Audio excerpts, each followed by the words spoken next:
Support for this podcast comes from Plum. Plum believes that when people flourish, business thrives. With its unmatched scalability, this powerful talent assessment tool uses science-backed insights to measure and match human potential to job needs, enhancing talent decisions across the employee journey from hire to retire. To learn more, visit their website at plum.io. That's plum.io.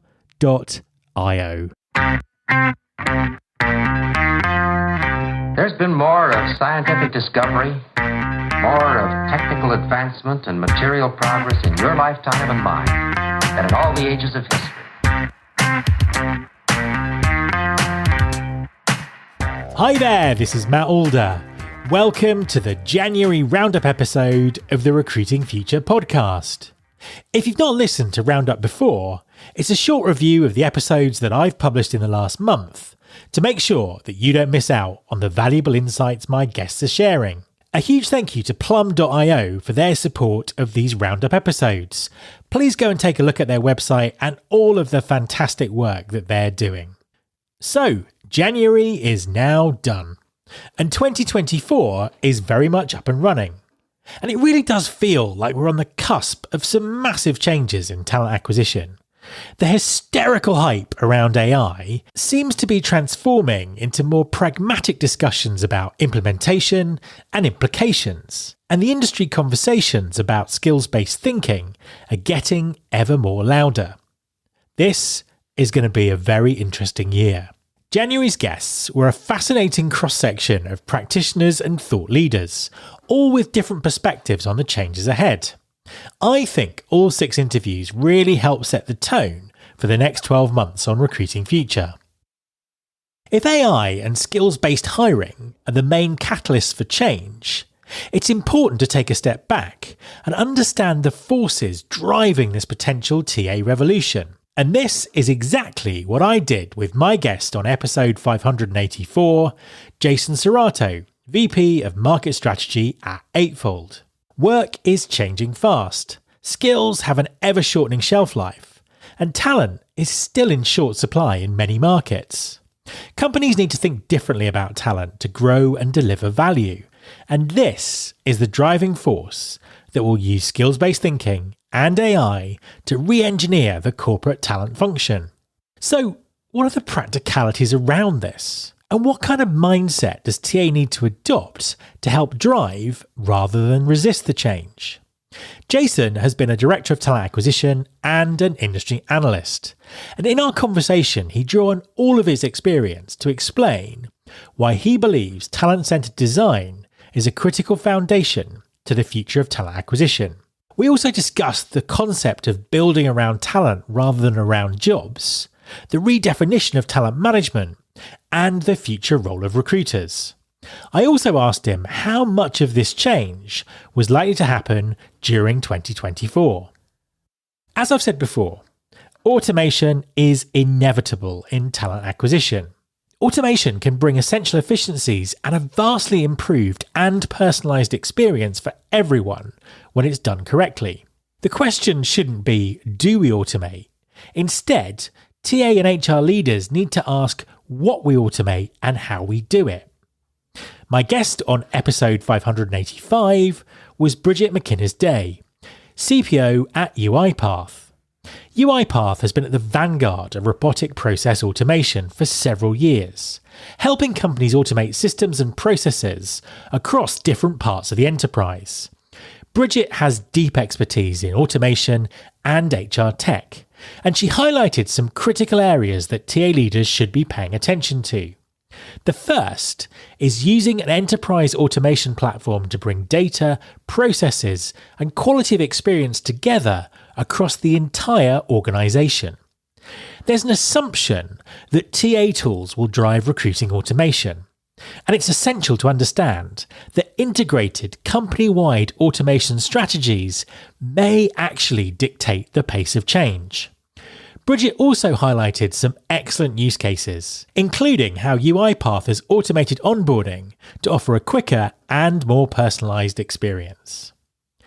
The ever-shortening shelf life of skills, fast-changing business priorities, ageing populations and changing attitudes to work mean that retaining the right talent is not only more difficult than ever, it's also likely to remain so for years to come. It's not surprising then that talent leaders are starting to think differently about the structure of their function to remove silos and foster collaboration between talent acquisition, talent management, L&D and other vital people functions. So, what kind of overarching vision is needed to drive effective cross-functional thinking? And what strategic role should TA play internally within the organisation? On episode 586, I spoke to Helen Luan, VP of Human Resources at Ekiden. Helen has a background in recruiting, working at rapidly scaling companies. Her focus at Ekiden is building a shared vision of employee experience to connect HR silos to improve hiring and retention. We also talked about TA using data and insights to contribute strategically inside the business, automation, personalisation, and different ways of thinking about talent. With so much focus on potential AI-driven disruptive change, it's sometimes easy to forget that many employers are still struggling to develop and leverage their culture, and some still lack basic standardization processes for talent acquisition and other aspects of the people function. Looking at what's happening in startups and scale-up businesses is always interesting. They build business functions from a blank sheet of paper and often develop interesting new ways of thinking and working. My guest on episode 587 was Rosa Shefranek, founder and CEO at HR Hints.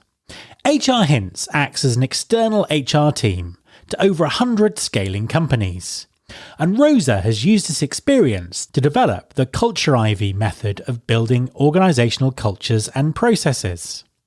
Rosa believes employers should address some long-standing issues in TA, such as candidate experience and biased hiring processes.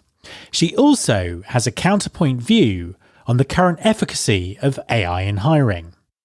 Background checking is an area that we've never really covered on the podcast. In the past, it's felt like a necessary and very functional part of the hiring process. However, with the explosion in our digital footprints and the power of AI, that has now changed. So, how can background checks not only prevent workplace misconduct, but also improve quality of hire? Where does AI fit in? And how can we ensure that everything is legal and ethical? My guest on episode 588 was Ben Mones, CEO and founder at Fama, an online screening technology company that works with employers worldwide.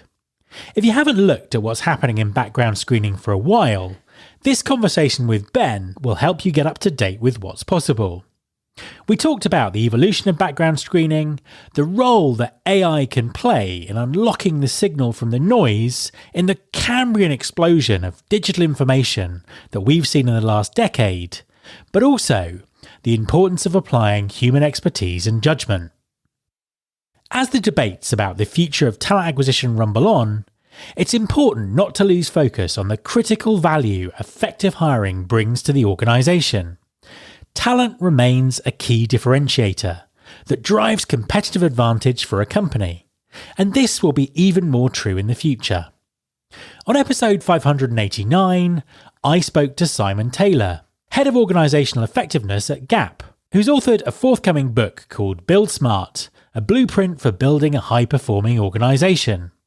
Simon has a TA background, and in the book outlines just how critical hiring is for companies. In our conversation, he shared his insights into what makes great hiring and its role in high-performing organisations. He also had some valuable insights to share on how TA can get buy-in across the organisation by leveraging data to illustrate opportunities, challenges and threats. The last few years have taught us that no one can predict the future. However, you can develop the insights necessary to make accurate forecasts with the right combination of trends analysis and strategic thinking. As I said at the start of this roundup, we're on the cusp of a period of accelerated change in talent acquisition, and it's essential to understand the direction of travel, even if we can't predict the final destination. We must anticipate the skills that will be required in the future, how we can recruit them, and how talent acquisition must change to be fit for this new purpose. My guest on episode 590 was Russell Beck, Director of Inspiration at Imagine Think Do, and author of a new book called The World of Work to 2030. The book looks at the megatrends shaping the future, and Russell's background and experience in RPO means he can provide some relatable insights into the likely future of talent acquisition. We also talked about the move from STEM skills to STEAM skills in a world where AI threatens to take away our uniqueness at work, and also just what we need to be doing right now to future-proof all of our careers.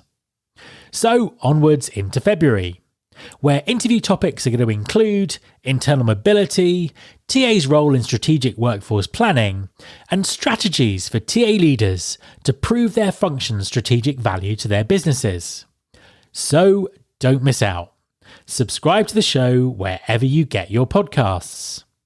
There's also a lot of new initiatives coming to Recruiting Future over the next few months, so make sure you keep up to date with how we can help you by subscribing to our monthly newsletter, Recruiting Future Feast. You can sign up by going to recruitingfuturefeast.com. Thanks very much for listening. I'll be back next time, and I hope you'll join me.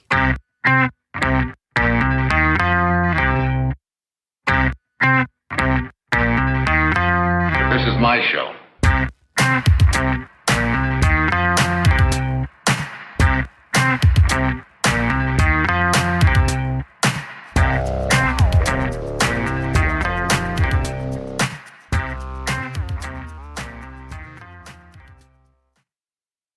Hi, my name is Sarah, and I want to tell you about my podcast called Can I Offer You Some Feedback? I'm a business consultant and executive coach with over 20 years experience in change management, leadership development, and naturally providing feedback to high performers. My podcast is for those of you who have a complicated relationship with feedback, whether giving, receiving, avoiding, or seeking. Feedback is essential for our development. In each episode, you'll hear from real people across industries with their ideas, perspectives, and best practices on feedback. I'll also be sharing business bites with you, simple explanations of organizational tools, management techniques, and leadership philosophies that will help you and your businesses thrive. You can listen to Can I Offer You Some Feedback on your favorite podcast app or learn more at evergreenpodcasts.com.